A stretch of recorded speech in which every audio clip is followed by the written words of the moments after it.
Hello, welcome back to the Donnas podcast. I am Imperium. And I'm Mishka. And on this episode, I'm going to take you through my interview with Lights at All Your Friends Fest that happened at the end of August. And then stick around after the interview because we're going to do a little bit of a debrief and discuss, our thoughts after the fact. Our thoughts, feelings, and emotions. Also, just a reminder for anybody who's listening on one of the platforms like Apple Podcasts or anywhere else you listen to podcasts. This is a video podcast, and we do have episodes available on Spotify and on YouTube. So be sure to check those out because this particular interview also has a video. It does. It does. Unfortunately, you have to see me for a lot of it, but that's just how it goes when you make your own show. That's never unfortunate. Let's be honest. All right. Well, enough blab. Let's hit the interview, and then we'll debrief after.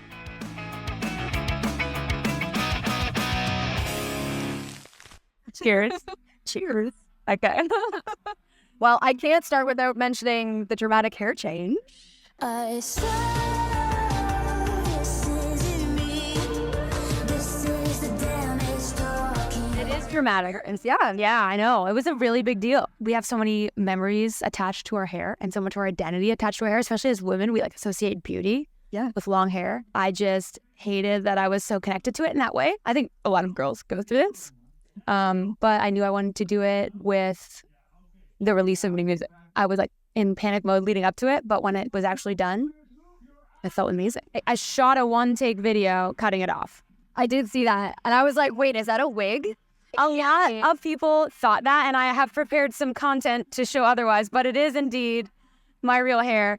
It took 15 hours to bleach it all, and actually, we bleached it all out, the long hair and everything, and then dyed it and toned it and got everything really good, and I lived with it for a bit, brought it back to life, and then just cut it off. I had long hair too, and then when I finally did the pixie cut and then the shave, I was like, oh, it's like a rebirth. It's a death and a rebirth. It is. You kind of mourn it in the time leading up because you plan it. Yeah. And then when it's done, you're like, I'm here. This. It looks great. I love your hair. I love your hair. It looks really good. We're just going to sit here and compliment each other. Pretty. The next, You have so many layers in your music. Specifically, one of my favorite songs, Grip.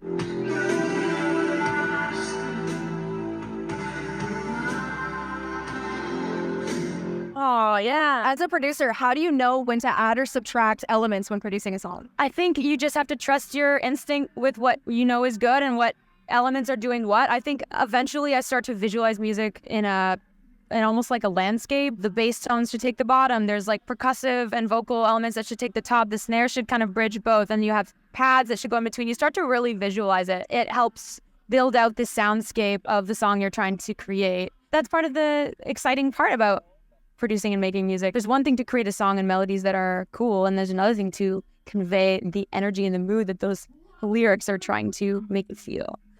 So it's been fun. I'm getting better at it with time. This is the first time without giving too much away, I've been producing a lot lately of all this new music. I have a new song that's coming and put a lot of time in producing, and I have a lot of respect for producers because it's such minutia. There's so many little things. And do you obsess over it? Do you have to hunker down and Yes. I have this conversation a lot with other producer friends of mine or creators or DJs or whatever. They're just how do you know when a song is done? And I think eventually you just have to trust yourself and you just have to go, I think it's good. Moving on, you kind of blind close the session, shift your stems, Are you a perfectionist when it comes to things like that? Yeah, but also, yes. Oh my gosh, and you start to go crazy after a while. So you pull your head out of the hole afterwards and you have to stop listening for a week and then listen again with fresh ears because ear fatigue is very real.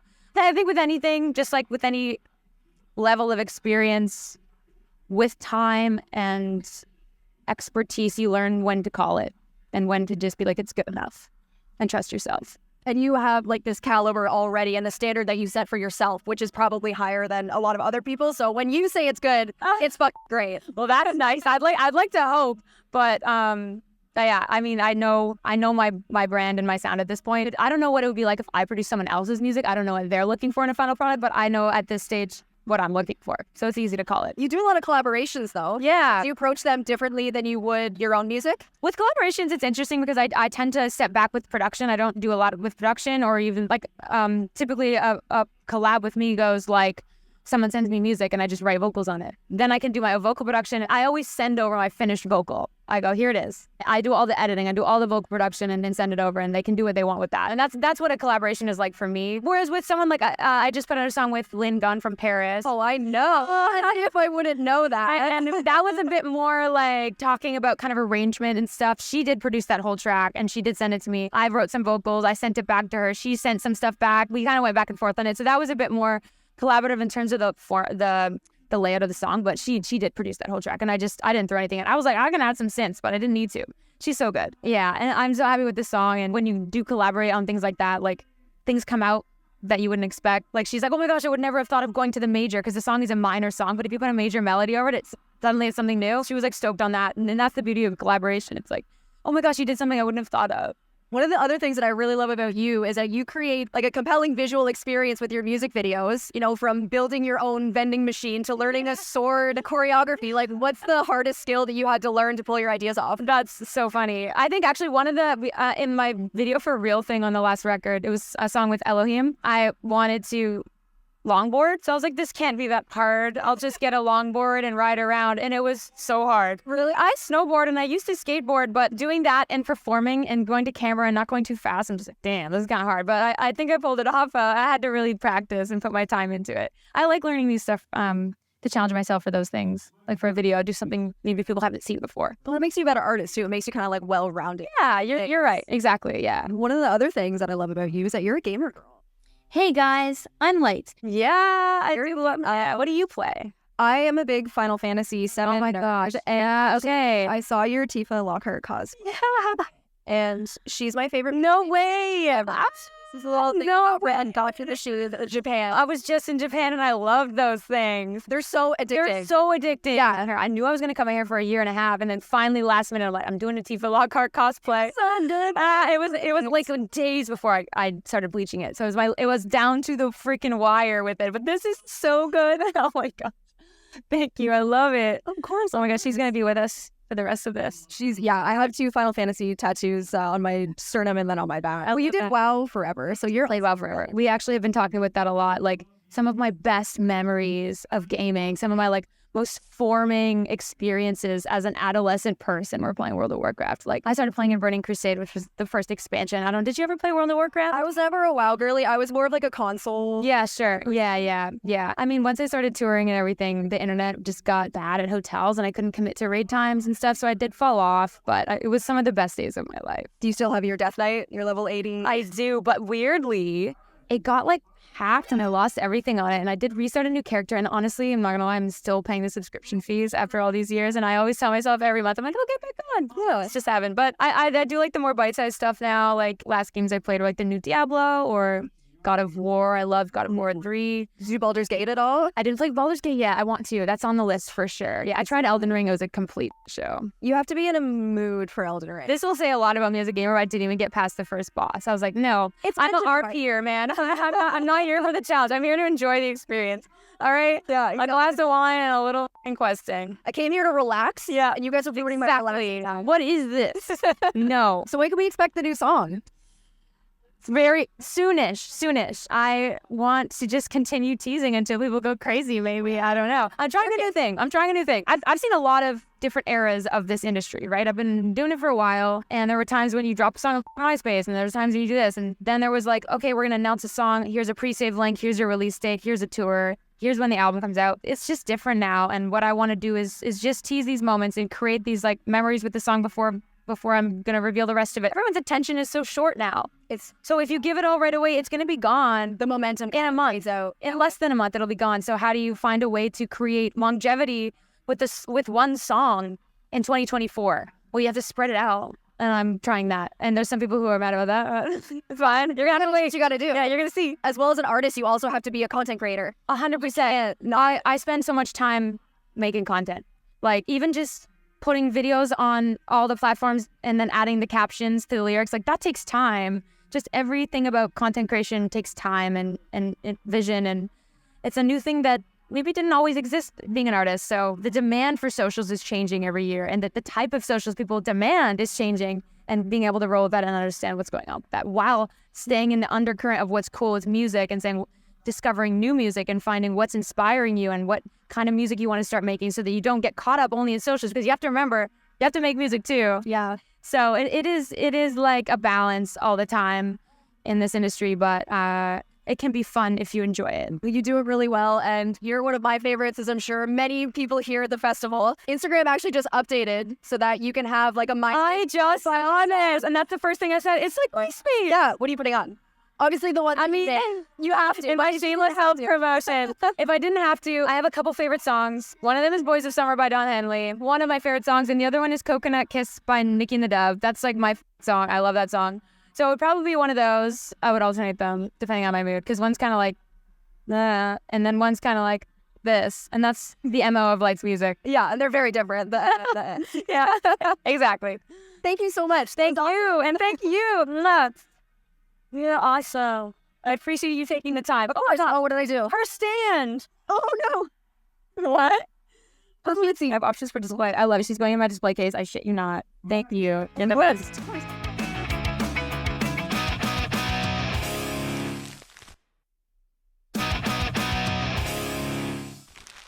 Well, watching that interview back made me a little bit proud of myself. I'm not going to lie. You should be proud of yourself. You're a good interviewer. Thank you. Like, you put the time in clearly to know about her like recent releases and know about the fact that she's like a gamer. Like, that's a deep dive. That's a deep cut right there. It didn't feel like a deep dive for me, though, because like I just knew about Lights growing up, and I knew that she was like a WoW girly.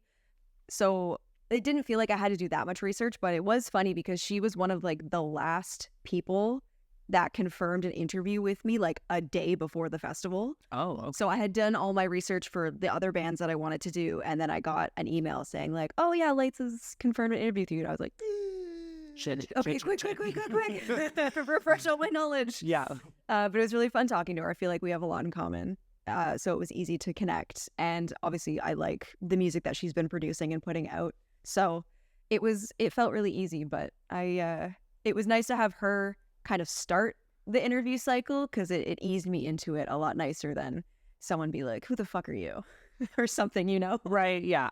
I'm sure that was like probably a little bit, you had a little hesitation going into it. Like, you've never met these people. What if they are like in a bad mood? Or what if they're like a total jerk? Totally. And it was kind of funny. I'm going to totally out somebody. I don't know their name. I don't know what station they came from, but there was this man who was also in the media center with us, who would take a picture with like every band member or someone who he thought was famous. And then he would like turn to Josh and I and go, so who was that? And I'm like, what the fuck? What? You don't know Ian Dessaw from Billy Talent? Look at his hair. This is the most iconic rock band hair you've ever seen. How do you not know who this is? So, you know what? He was just there. He was there for the vibes. He was only there for the vibes, but like, even if I didn't know, I wouldn't go like, hey, can I have a picture? So who was that? Like, the gumption, the gall, the audacity. It's certainly an action that I would not take myself. No, and like once I saw this pattern of him doing that, I was like, oh, okay, no, I am not having imposter syndrome over this, because if this man can be here and not know who any of these people are, I'm fine. So the moral of the story for the listeners is, if you're ever in a situation in which you like feel out of place, just remember there's probably some man who doesn't know who anyone is. Exactly. And you're fine. Exactly. Just keep that thought with you and everything will be fine. But coming back to the interview, I really connected to Lights when she talked about cutting her hair, because I also used to have you. Oh my God, you knew me with long hair. I know. I knew you with long hair. You've been on a real journey with your Definitely hair. had a hair journey. It has been. It has been a hair journey. And you've documented it quite well on like your socials, like on your Instagram and on your like TikTok and stuff. So if anyone's curious, go check out Imperium socials. I privated the one account because it just had a bunch of cosplay stuff that I didn't want to have to go through and delete and archive. So I just started a new account completely. I had long hair for the entirety of high school and some couple years of university as well. I can't even remember when I cut my hair to the pixie. So at least third year, I would say. Yeah, so I had long dark hair for most of my life, and deciding one day, well, there was a couple traumatic events that happened that kind of led me to that decision, but we won't get into that on this episode. But I needed that death and rebirth that we kind of touched on in the interview, and it had to be with my hair because we have these strong emotional bonds with our hair. At least I did at the time. So when I cut it, it was a transformation. Honestly, this is a tangent. I apologize, but like I totally understand what you mean. As a bald person who does not have hair any longer, when I decided to like shave my head and like cut all the hair that I had left off, essentially, like there comes a point when you're just like, the comb over is not doing it anymore, right? 3 little Homer Simpson hairs. Yeah, and I'm really personally glad that I like was able to come to that realization in my early 20s when I was experiencing it and didn't just like try to like make it work or whatever, because hair is really tied to personality and personal identity, Yeah. as well as like beauty standards, right? So I totally understand, like I lost the ability to be like, I'm having a manic episode, I'm gonna go dye my hair bright red, right? Like I Can't relate at all to that. the last time I did anything, I literally like bleached my buzz cut to have like Oh yeah. a gay like breakdown summer where like all the gays were bleaching their hair because it was during COVID and nobody knew what else to do. So like that's the last time I've had that adventure, and I'm almost a little envious because it really does feel like a reset. It does, and it was such a dramatic transformation for me, at least.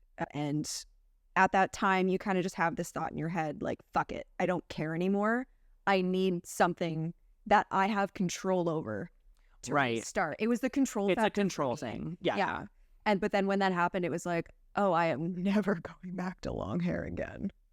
It's so much work. Mm-hmm. As a bald person, I may or may, Man. as a bald man, I may or may not allegedly have several hair pieces that are all long and beautiful and let me feel the fantasy, let's say. Oh, yeah.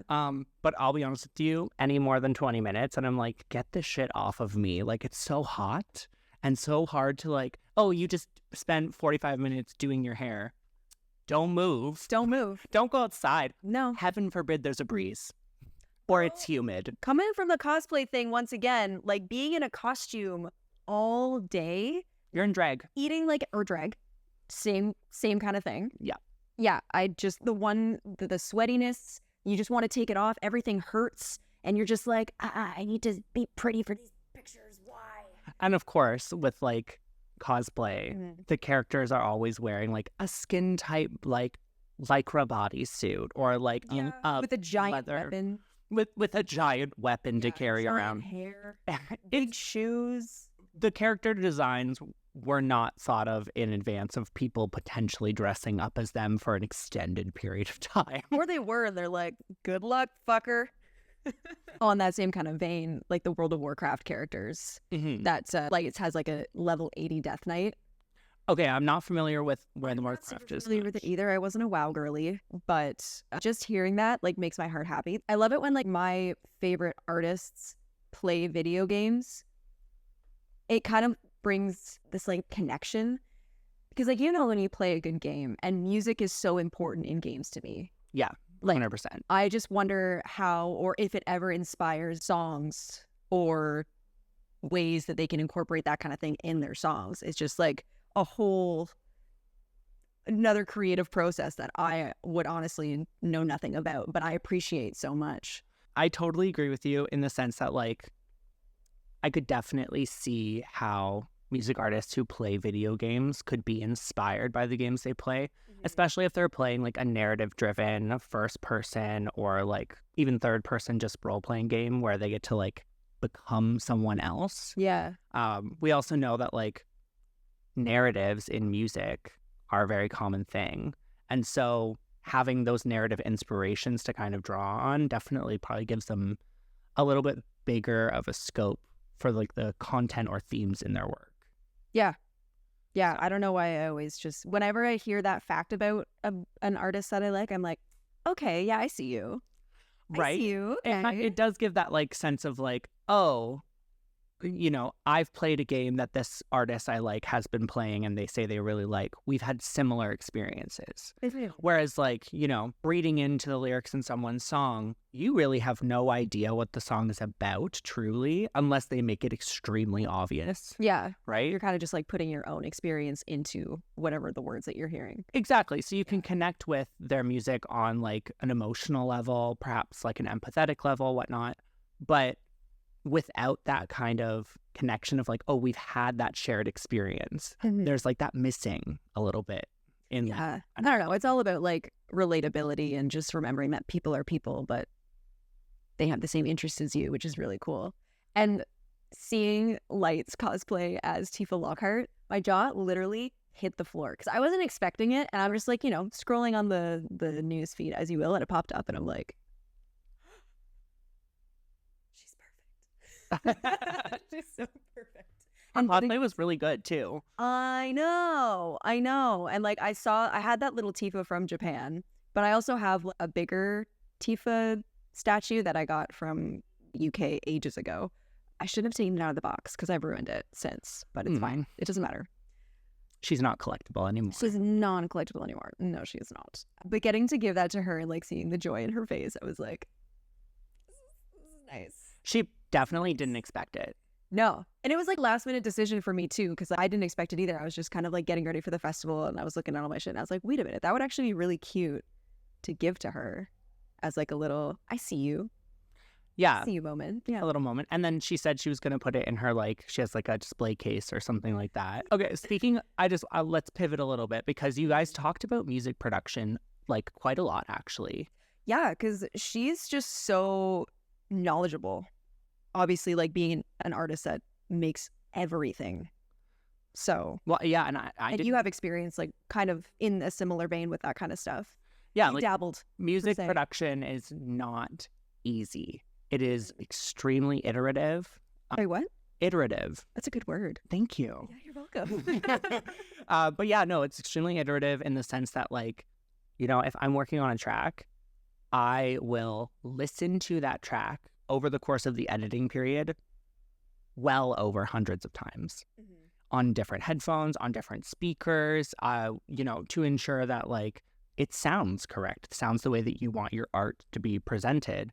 And, she says something that I like really connected with when you were talking about production. She just said that she has a lot of respect for music producers because it's such minutia.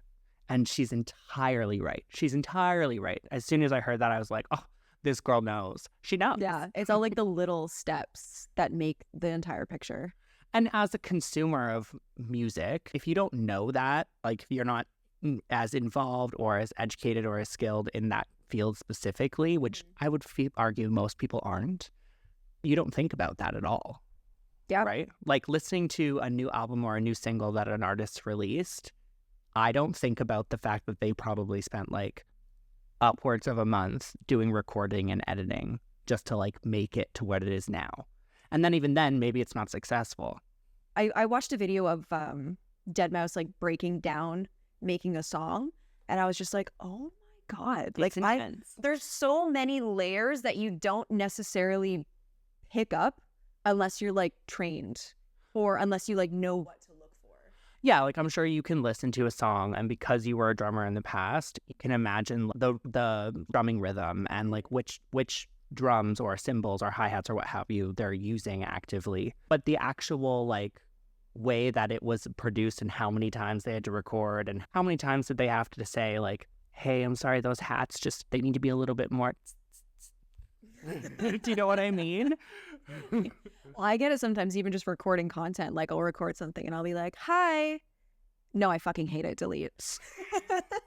We literally had one of those moments. We literally had one of those moments like not even 20 minutes ago. Episode we recorded and we're like, no, just wasn't the vibe. We can do it better. And then we did. The power of editing. I will say that from the interview, she definitely made it clear that she's a lot more skilled and educated in production and like music creation than I had anticipated. Yeah, like she's so fully in it from, coming up with the lyrics to producing the songs to then producing the music videos that she does. Like with this, not the most recent album, but Pep, for all of the songs that she did music videos for, they all told a story. Like it was almost like a narrative in each one, and they were different. One of them, she had split screens of different sort of internet personalities that you would see. So she had like a fitness instructor influencer. She had a video of someone unboxing, like that. And then the plot was that there was a murderer going around and like murdering them on camera. And I was like, that is just so creative. It's so fun and so different. Like it feels like you're watching a mini film just in like this music video. What do you know what song that was for? Dang it. It wasn't Prodigal Daughter, was it? It wasn't Prodigal Daughter. No, I think it was like Okay something.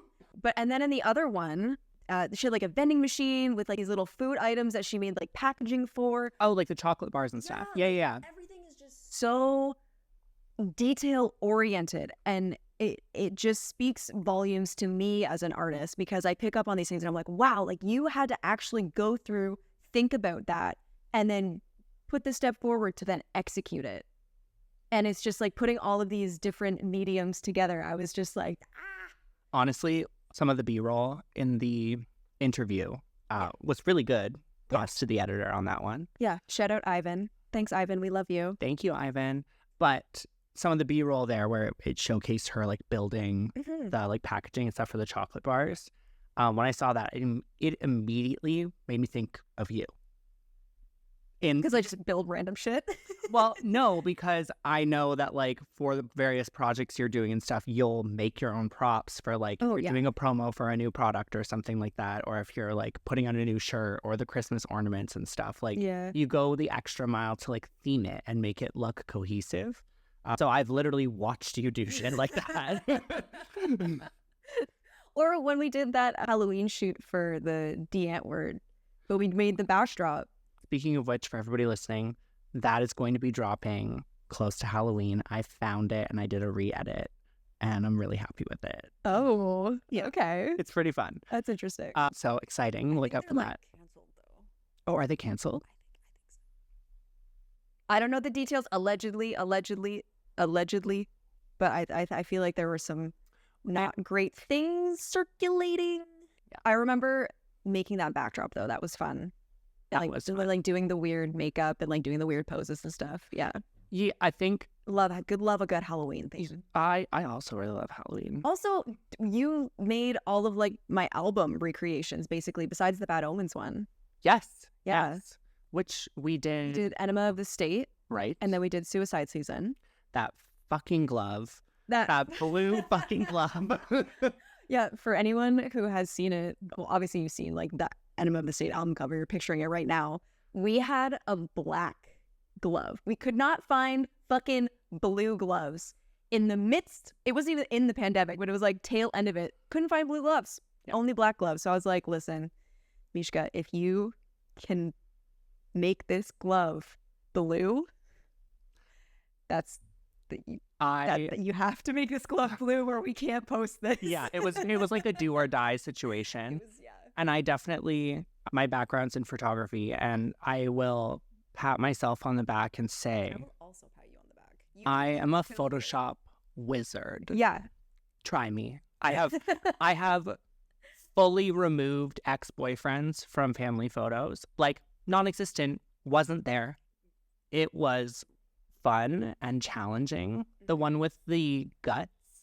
Suicide Season. The Suicide Season one was... Bring Me the Horizon. It was a fail on my part, folks, because... Honestly, I feel like it was meant to be. So for that, I had actually made like fake guts out of pantyhose and cotton balls and fake blood and stuff. And it was supposed to look like intestine. Yeah, it's like she's holding her intestines as they're coming out. But they got compromised. The fake blood mixed with the tissue paper basically made them dissolve. It was really, really gross. But again, with your mad Photoshop skills. The ones you made aren't even in the original. No, but thank God, because like the ones from the album just looks so much better. It was meant to be. They were probably real. Like, But once the final product came out, it was like, oh, no. This is... And I felt so bad because it was me who fucked them up. I was trying to make them like coated in the blood and I was squishing them. Whoops. It's okay. They So, were made out of... I had a little extra guilt and I just really put my back into it and it made it work. Go check it out because honestly, it's good. I'll probably repost them again because... Repost. Why not? Why not? We should... What are we going to do this year? We've been remaking these album covers and we've done a handful of them so far, but we've both run into... Well, okay, we've done 2. Sorry. We've done 2 of them, but we're running into this problem where I'm looking through playlists of like old music I used to listen to, old emo music that was trending, stuff like that. And a large majority of the album artworks are illustrated. Yeah. If they're not a drawing of a person, it's like scribbles and like supposed to be like edgy and stuff, which like cool. But I noticed that a lot of the artists don't have photos of themselves on their art. Yeah, it was very like traditional art for their albums back then. And a lot of typography, Yes. which like Love typography. love some typography, but you can't dress up like the letter T. Watch me. I just feel like it wouldn't like Doing it right now. T-pose. I just feel like it wouldn't translate the same. No, it wouldn't. I don't want to make a mockery of it. I want it to be like almost a full recreation. I feel like the only way you could do something that's an illustration is if you were to turn your face into the album artwork and like use makeup to like recreate the illustration. Yeah, like I saw Emily Riboflavin. She recently did like a Demolition Lovers 3 Cheers for Sweet Revenge album cover recreation as like her as the drawing, and she fucking killed it as usual. So that would be cool. That sounds like a lot of work. Yeah. Yeah. Yeah. I'm Just she did it. props to you and props to her because I will never be doing something like that ever. Okay, so back to lights for a minute because we Yes. got a little Sorry. off track. Tangent Sorry. on tangent. So she talked about production, then she also mentioned some collaborations. Yeah. And I guess she's done a song with Paris. Yeah, she did a song with Paris called The Blob. It's wonderful. I actually saw Paris live. I was going to say the other day, but the other day could mean yesterday. The other day could mean 6 months ago. They were at History. No, I lied. They were at Danforth. And Lynn Gunn has just, her vocals are just so good. They're so good. And she can like conjure this grit and this scream. And she did it live. Burn the Witch is a really good example of that. But it's amazing. She did the thing with the Blob. And that collaboration made me really happy because I feel like they meshed really well together. I'm not as familiar with Paris, so like sonically, Oh, are they well, let me similar? send you some songs. Playing some songs. I love it. Like sonically, they go together well. So well. Yeah. Okay. And then I sent you another one she did, The Empress. Oh, okay, yes. That I like feel- dark synthy beat one with It's the a strut song. saxophone solo in the middle of it. everybody. I don't know if you got that far, but it was like, oh, I hear you. Everybody loves a good saxophone solo. I came out of nowhere, and it on the first listen, I was like, huh? But then I listened to it back, and I was like, no, it had to be a saxophone solo. Yeah, go listen to that. And then she did the one with Dead Mouse. Till the Summer Dies. Yeah, Which like I actually really, really like. it was good. It was gritty. It's gritty, and also the vocal performance that Lights does is kind of different. She has this really, really high, like stretched out note for the chorus parts. And yeah, no, it's excellent. She has a new song coming out as well, too. She didn't tell me the date when we were talking about it in the interview, but I creeped on Spotify, and Damage will be out on September 27th, Ooh, which is this week on the date of recording, I believe. yes, you're correct. Yes. And so that's exciting. We'll have to wait till the 27th. We'll have to wait and see. So Yeah, make sure you go stream that. And I was going to mention how being a musical artist in this day and age, you also have to be a content creator.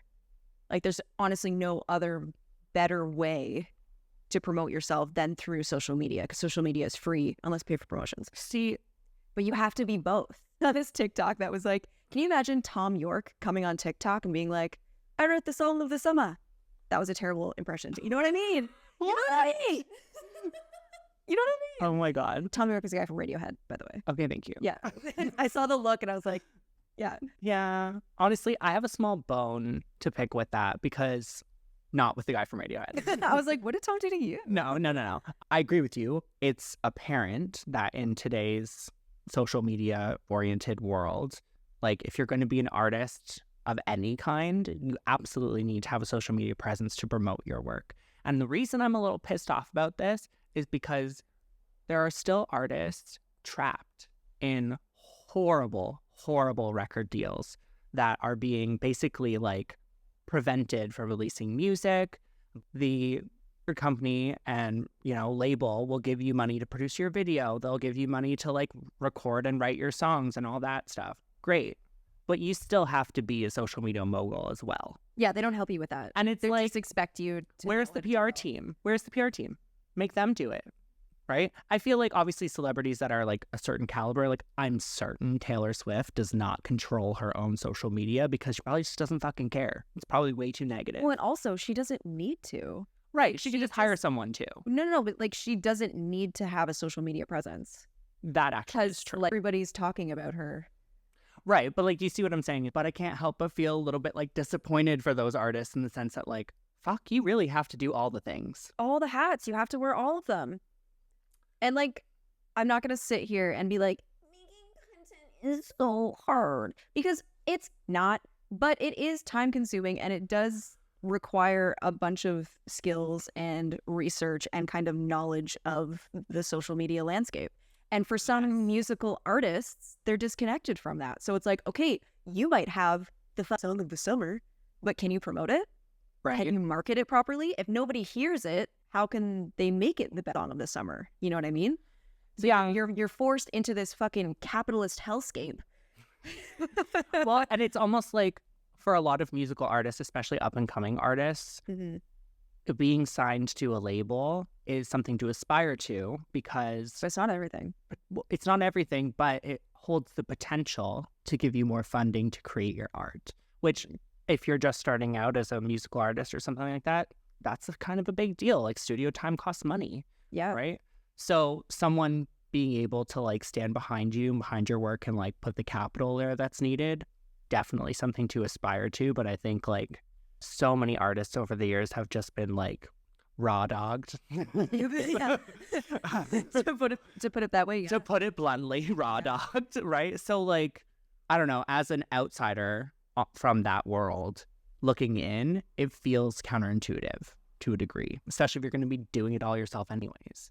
I'm actually reading a book right now called Sellout by Dan Ozzie, and it's really, really interesting to get this perspective. So it's about punk and rock and emo bands from the early 2000s and their experience getting their first big record deal and how for some bands it skyrocketed them and for other bands it fucking tore them apart.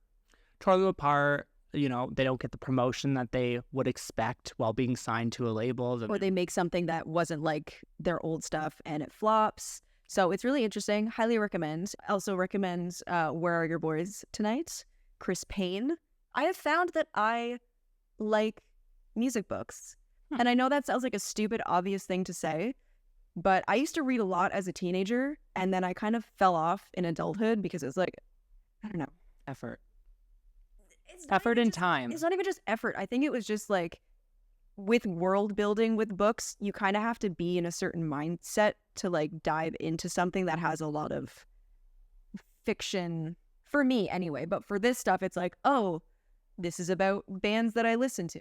And it has like it's a nonfiction, It's nonfiction. Yeah. right? Yeah. So there's a level of like, this is real. Reading a book about real life events, gives you some perspective. It also helps you to like stop thinking about your own life for a minute or two.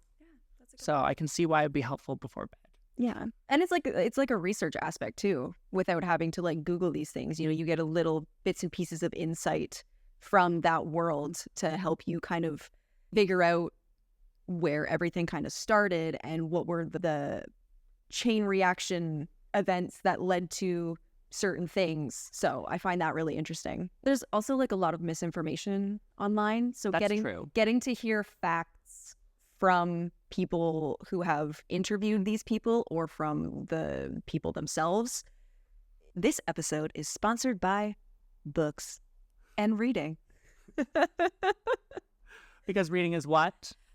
Fundamental. Fundamental of it. The library is now closed. Gone. Anyway, Shout out to drag queens. So, love drag. Love pink. Love pink. The amount of times that I fucking say that, I had to show Josh, my partner, the video of Thorgy saying it because I'd be like, love pink. And he he'd be just like, wouldn't get it. He just wouldn't get it. I'm like, no, babe, you need to see this original media to know that I'm referencing. And now he does it. So I'm like, thank you. And in true millennial fashion, we're like 2 months behind. Oh, yeah. I have no idea what's happening in the most recent episodes of Drag Race. I get my drag media through anything Trixie Mattel does. And Paul Trixie Thorgy hasn't been on Drag Race in years. Yeah, I know. Exactly. Okay, wrapping up this episode, lights. Love lights. Love lights. Love pink. Love lights. She seemed super cute. You guys had really good chemistry. I've been a fan since like the kind of beginning. I will say that like I really enjoyed Pep. Kind of fell off a little bit after 2022. And so like I'm kind of excited to dive back in and like go through Dead as an example. Yeah. Just because I really haven't yet. Also, I really, really enjoy one of my favorite songs of hers. She did with Felix Cartel. It's called Love Me. And it's just, it's slick, it's sassy, and it's like, it's hot. Like, I don't know. It's a hot song. Hot, slick, and Like, sassy. it makes me feel like I should be in Malibu by a pool or something. It's got good energy. That's how Prodigal Daughter makes me feel because literally one of the lines is laying naked by the poolside. It's so good. And Grip, I want to do a performance to Grip so badly. Karaoke. Not that kind of performance, but I meant with like Ariel or like Lyra. Oh, Because it's just so... When I heard it for the first time, a lot of the times with music, you hear it and it doesn't necessarily stick. Yeah, You know, you kind of have to sometimes listen to it. That was one of the songs where I heard for the first time and I was like, oh my God. You forget how music impacts you.